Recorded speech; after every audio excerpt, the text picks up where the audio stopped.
Hi guys, my name is Vivek and this is the third tutorial on materialized view.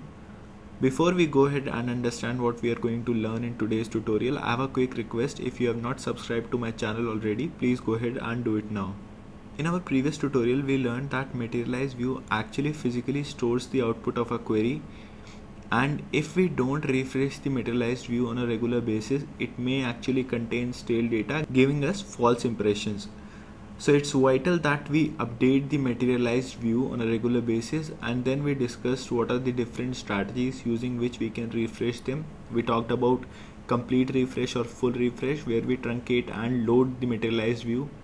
We discussed how this approach can be cost intensive if our query is trying to aggregate a large number of data, or if it's doing a big join on two tables. So in that case, we have our alternate approach that's called fast refresh or incremental refresh. In that case, only those data that have changed since the last refresh will be considered while updating the materialized view. There is a prerequisite for that. You have to create a materialized view log on all the source tables that are being used in order to create the materialized view. And then we talked about force refresh, which actually initially tries to implement the fast refresh if for some reason fast refresh is not available. For example, if the materialized view is not updated correctly or is corrupted, in that case it will go ahead and do the complete refresh. So let's see those refresh strategies in today's tutorial in our SQL developer. And we also had a glimpses of query rewrite and how it can actually improve your query performance. We will see that as well. So in this tutorial, I'm trying to identify the revenue generated by each employee in my organization. I have two tables, transaction and employee. My transaction table has the details of all the transactions that has happened for my organization, and my employee table contains the unique details of all my employees.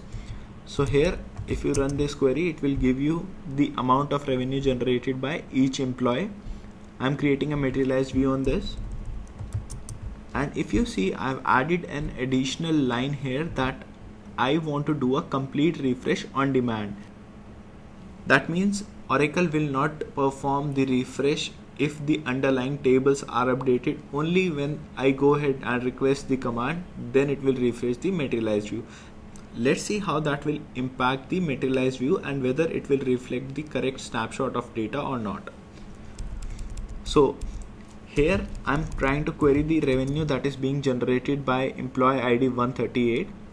It's this number right now, and the same number should be reflected by my materialized view as well.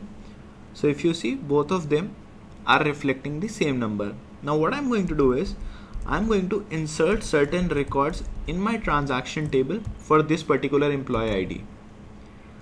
So I have taken some of the transactions that have happened recently. There is a revenue generated by them, and employee ID 138 has performed those transactions. I'm going to go ahead and insert this in my base table. So if you see, the amount of revenue generated by this employee ID has increased. Earlier it was 6 something and now it's 8. So let's say that earlier it was $6 million and now it's $8 million. But if I go ahead and query my materialized view, will it reflect the correct picture? Will it say that yes, this employee has generated $8 million? That's not the case. It's still reflecting the old picture where it says that the employee has made $6 million. So what exactly is required for this materialized view to reflect the correct picture? Since I have specified a manual refresh strategy on demand, I'll have to go ahead and execute this command. So using this command, I'm going to go ahead and refresh my view so that it starts reflecting the correct picture. So I've refreshed my view. It says that the procedure has been completed. Let's see if it gives the correct picture. It says that this employee has generated over $8 million, and that's the same amount if I see from the query as well. So the data has been refreshed. So when exactly we should opt for on-demand strategies? When I'm certain that I want to refresh my materialized view at a specific time and I want that to be controlled. For example, I know that there are certain tables which are refreshed at a particular time as a part of batch process. So instead of doing a refresh on commit, which can happen multiple times during that duration, I would go ahead and do a manual or on-demand refresh once the load has complete. So guys, this is actually a very common scenario for a data warehouse. During your nightly batch process, you receive a number of files from your source system. You capture that data and you store it in your warehouse in your different tables. Once that data capture has completed successfully, you go ahead and populate your materialized view in the second steps before actually triggering the reports, so that the reports actually go ahead and use the materialized view. So first you load your warehouse, then you populate your materialized view and aggregated cube tables, and then you go ahead and run your reports. In my warehouse, I can come up with a job which can actually refresh all my materialized view pertaining to my requirement once the data load has been completed. And this is actually required before the reports are generated, so that the materialized views actually reflect the correct data. I have deleted the additional rows that I had inserted. Right now we discussed when we were refreshing complete on demand. Let's see if we try to refresh on commit, what exactly will happen. So I'm going to drop my materialized view, and where it says on demand, I'm just going to change it to on commit. This is telling Oracle that you need to refresh this view as soon as there is a change in the underlying query and the changes are committed to the database. So let's see how that's going to function. So the view has been created. That's the revenue generated by the underlying query. The same is reflected by the materialized view as well. Now what I'm going to do is I'm going to insert those 28 rows again, which are going to increase the revenue of employee ID 38. Let's confirm that. So the revenue has been increased in the same session. So if I run this particular query in the same session, I will see that the revenue has increased. My materialized view will not reflect that picture right now, but as soon as I issue a commit statement and the data is being permanently stored on my database, my materialized view will also start showing the correct picture. You can use complete refresh on commit when your underlying query is not going to take too much time, or your materialized view size is not too huge, and it is of vital importance that you update your materialized view as soon as the underlying data is changed. Let's talk a little bit about query rewrite right now. If I go ahead and try to issue this query in one of my reports, Oracle is not going to rewrite that query and use my materialized view, which is one of the main objective of materialized view. That's not going to happen. In order to activate that option, I will have to recreate my materialized view and use this particular statement, enable query rewrite. So if I drop my materialized view and try to create it again, including this particular command, when I go ahead and run this particular query in my report, instead of doing a join on transaction and employee table and aggregating the data, Oracle already knows that this particular data is stored in this materialized view, so it will go ahead and process that data from here.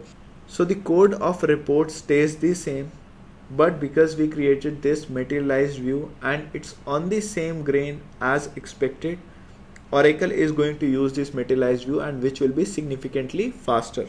Now let's talk about our second refresh approach, which is the fast refresh. As I mentioned, in order to refresh your materialized view using fast refresh approach, you need to have a materialized view log created on all your source tables. So in this case, we will have to make 3 changes. So I have added these 2 statements where I am creating materialized view logs on transaction and employees new table. I can go ahead and add a with statement and use row ID, or here I can use the primary key as well when I'm creating the materialized view log, and while storage, this particular primary key will be a part of the materialized view logs. The third change that I need to make here is that instead of doing a refresh complete on commit, I can go ahead and do a refresh fast on commit. In this case, when I opt for fast refresh, it's only going to consider those changes that have happened since the last refresh, and that's why it's called an incremental approach. So our materialized view will capture the changes that have happened on the base tables. Based on that, it will identify what exactly data has changed since the last refresh, it will consider that change data and update your materialized view. The third option is force. So in this case, first it will go ahead and try to implement the fast refresh. If for some reason one of these materialized view logs is not up to date or corrupted, in that case it's going to go ahead and do a fast refresh. Both of these options, fast and force, can be set up on demand as well. And guys, believe me, materialized views are actually very useful when distributing data to remote database. So if we take the same example of our warehouse where we are loading our warehouse tables using a batch process, once that data load has been completed, I'm going to populate my materialized view either with my complete refresh approach or my incremental approach. So if I have opted for an incremental refresh approach on demand, what it is going to do is it's going to consider those materialized view logs, it's going to see what exactly has changed, and then it's going to populate my materialized view. I can keep this on demand, I can keep this on commit as well. And if we are trying to do force refresh, first it will try to go ahead and implement the fast refresh. If that is not successful for some reason, it will go ahead and do the complete refresh. And guys, trust me on this, materialized views are used extensively for distributing data on remote database. So if you have huge warehouse tables and there are a lot of joins happening, what you can do is once your data load is completed, you generate your materialized view and distribute the data in different remote databases using these materialized views. Guys, there is one important thing to note, that materialized view rewrite, query rewrite option is not available in Oracle XE edition. The same goes for advanced replication as well. You cannot have incremental refresh or fast refresh in XE edition. It's only available in the enterprise edition. So if you have configured Oracle XE on your laptop and if you try to create materialized view with fast refresh options or with query rewrite options, there is a good chance that you will face certain errors saying that these options are not configured for your database. Let's do a quick recap of what we discussed in today's tutorial. First, we briefly discussed what we learned in the first two tutorials. Then we talked about the different refresh strategies that we have for materialized views.